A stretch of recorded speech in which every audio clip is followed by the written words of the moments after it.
Selamat pagi, Assalamualaikum warahmatullahi wabarakatuh. Pada kesempatan kali ini, saya akan menjelaskan materi kesehatan mental, yaitu topik yang baru di dalam mata kuliah psikologi klinis, dan kebetulan akan dimulai dipelajari pada tatap muka ke-11. Baik, akan saya lanjutkan. Ini konsep dan ruang lingkup dari kesehatan mental. Jadi, perlu kita tahu bahwa pemahaman akan kesehatan mental itu tidak lepas dari pengertian sehat dan sakit secara fisik. Karena keduanya saling berkaitan. Artinya ketika kita berbicara tentang mental kita, maka kita juga perlu mengaitkannya dengan kondisi fisik, baik itu sehat dan sakit. Kemudian ketika kita mempelajari kesehatan mental, kita akan mengenal diri sendiri, karena dengan mengenal diri sendiri, kita itu tahu bagaimana nanti proses penyesuaian diri terhadap lingkungan. Karena pada dasarnya, indikator-indikator kesehatan mental itu terlihat dari bagaimana seseorang itu mampu atau tidak di dalam menyesuaikan diri di dalam lingkungan, gitu ya, terutama lingkungan sosial, di mana kita itu secara langsung maupun tidak langsung memiliki peran-peran tertentu, dan peran-peran tertentu itu nanti akan membawa kita pada tuntutan-tuntutan tertentu. Nah, perlu kita bandingkan kesehatan mental dulu dan sekarang. Nah, dulu itu lebih banyak yang muncul adalah usaha dalam memahami gangguan mental. Bisa dipahami karena kajian-kajian ini munculnya karena munculnya gangguan-gangguan mental di masyarakat, sehingga yang muncul adalah upaya untuk memahami gangguan tersebut. Kemudian adanya upaya untuk memahami bagaimana menangani gangguan tersebut, sehingga yang dikedepankan adalah aspek penyembuhan dan isolasi dari lingkungan, atau bisa kita sebut sebagai aspek kuratif. Nah, sementara kesehatan mental sekarang ini lebih banyak berupa gerakan kesehatan mental, di mana nanti akan mengedepankan aspek-aspek pencegahan gangguan mental. Nah, artinya kita yang dalam kondisi sehat ini bagaimana caranya supaya menjadi lebih sehat secara mental, atau paling tidak sampai masuk pada dalam kondisi gangguan mental. Nah, di sini dikedepankan peran komunitas di dalam optimalisasi fungsi mental individu. Di sini teman-teman bisa pahami bahwa kita ini sangat dipengaruhi oleh lingkungan di mana kita tinggal, sehingga perubahan dalam diri kita itu tidak hanya bisa dilakukan oleh kita sendiri saja, tetapi untuk lebih optimal perubahan yang kita inginkan itu, maka kita perlu ada melakukan sesuatu agar terjadi juga perubahan di lingkungan di sekitar kita, gitu kira-kira. Nah, ini contohnya kesehatan mental sekarang ya. Nanti kita lihat bersama. Saya stop share dulu yang ini, kemudian saya akan share Nah, ini adalah contohnya bagaimana gerakan kesehatan mental ini di UK. Teman-teman bisa perhatikan. There are times in all our lives when things can feel a bit too much. It can be stress at work, or worries about our family, or health. It can be feeling lonely. But there is a simple thing that can really help support good mental health: nature. More than half of UK adults say that being close to nature improved their mental health. 4 in 10 people say it made them feel less worried or anxious. Almost 2/3 of people said being close to nature meant they experienced positive emotions. Nature can't solve all our problems, but it can really help put things in perspective, take the pressure off, and bring calm, joy, and wonder to our daily lives. So it can be helpful to try to prioritise getting close to nature. Find the time to go outside in a park or by a lake or a river, taking a moment to see, hear, and feel nature. Or if it's hard to get out, look for wildlife from your window and listen to the birdsong. Or grow and look after a plant in your house. Notice their scent and colour. Or plan a day by the beach or in the countryside. The important thing is to try to connect with nature and notice its beauty and how it makes you feel. The Mental Health Foundation wants to grow awareness of the role nature can play in preventing distress and creating good mental health for all. We are also asking government and local councils to make sure everybody can enjoy the mental health benefits of nature. For tips on how to connect with nature or to find out more about our work, please visit mentalhealth.org.uk/MHAW or share with our hashtag #ConnectWithNature.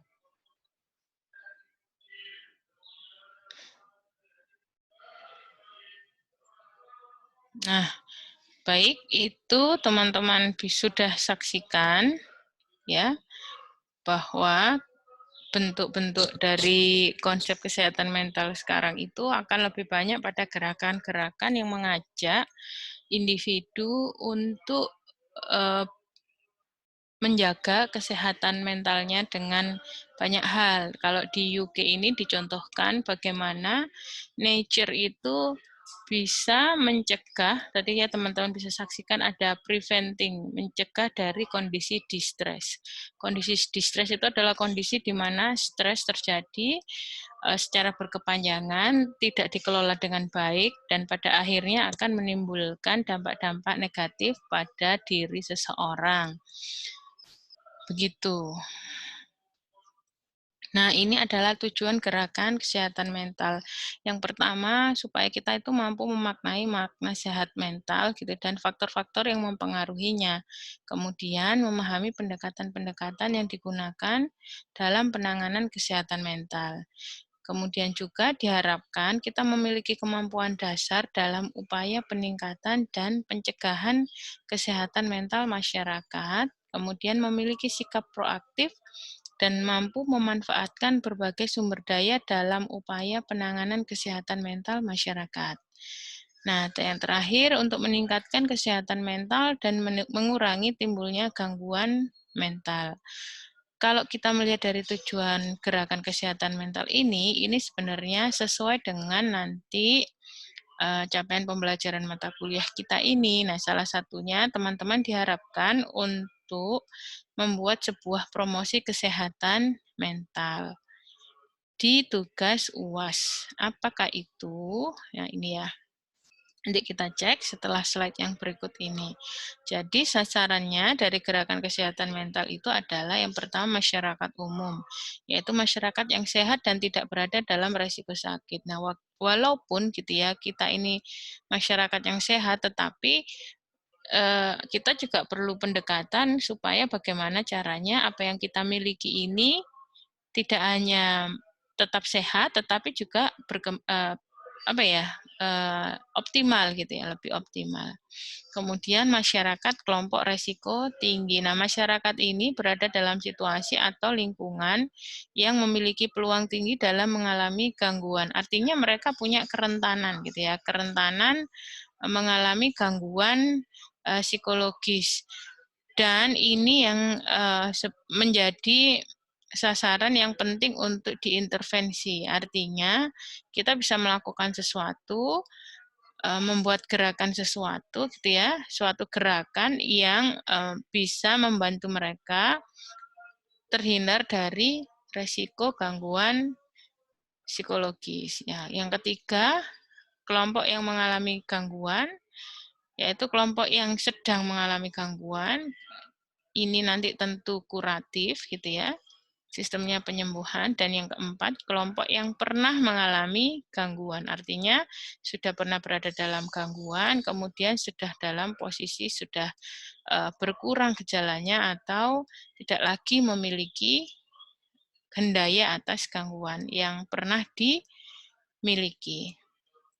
Nah, sehingga dari sasaran tersebut ada beberapa ruang lingkup kesehatan mental. Yang pertama yaitu promosi kesehatan mental, yaitu bentuk usaha meningkatkan kesehatan mental ini untuk masyarakat umum tadi, gitu ya. Baik yang jadi yang sedang sehat itu nanti bagaimana caranya untuk lebih sehat, gitu. Prevensi primer itu usaha untuk mencegah timbulnya gangguan dan sakit mental, ya ini untuk yang rentan itu tadi ya. Kemudian prevensi sekunder, yaitu menemukan kasus dini dan penyembuhan secara tepat terhadap gangguan dan sakit mental. Nah, ini adalah penting sekali kalau teman-teman mengkaji tentang skizofrenia, ditemukan di dalam penelitian bahwa semakin dini ditemukan gejala-gejala yang positif atau gejala positif dari ini ya, dari gangguan skizofrenia itu, maka peluang kesembuhannya itu juga akan lebih tinggi daripada yang terlambat dikenali.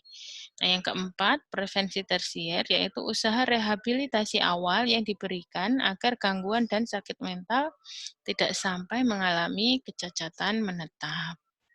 Nah, teman-teman nanti kita harapkan bisa membuat sebuah gerakan, baik itu berupa video maupun ini ya, poster yang itu